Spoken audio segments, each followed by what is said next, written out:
How's it going? This is Daren with Telekinesis Entertainment, and today we're talking about room treatment. Yay!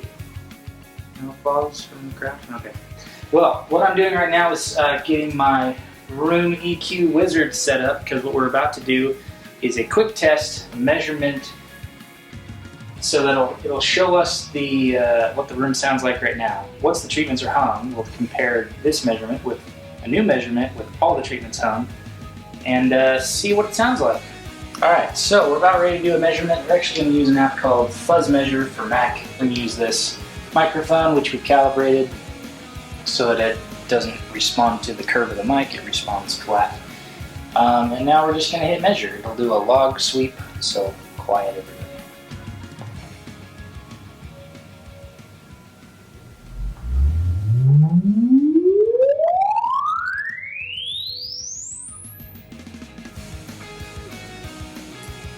Cool. That hurt my ears. There's our measurement. It shows us what our room looks like, and now what we're going to do is hang up some treatment, maybe in the time lapse even, and see what it sounds like afterwards.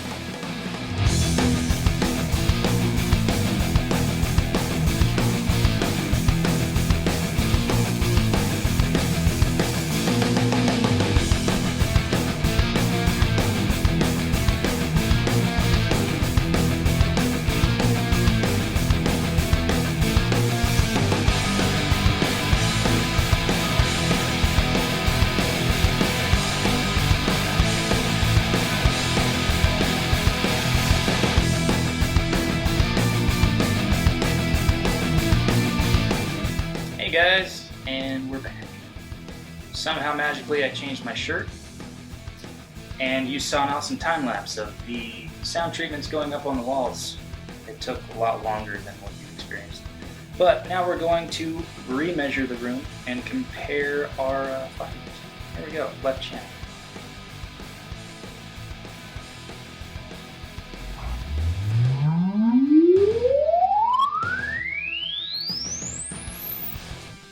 Ugh, it went straight through my brain. Alright, so now we have our new readout. It looks the same. Well, it actually looks much better, but I don't really know how to describe it to people. There's one at 70 hertz, 50, 40, this is all subwoofer range. But you can see these dips here. Those are less dippy now that we have the treatment in there.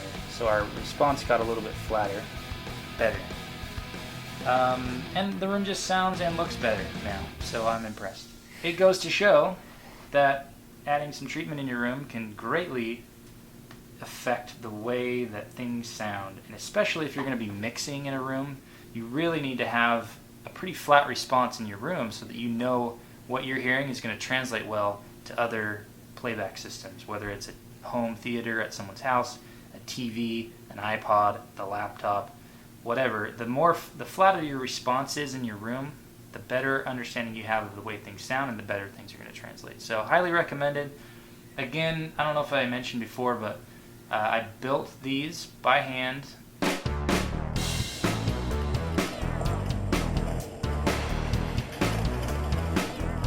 I got the burlap, the fabric for around the sides at etsacoustics.com. Thanks to those guys.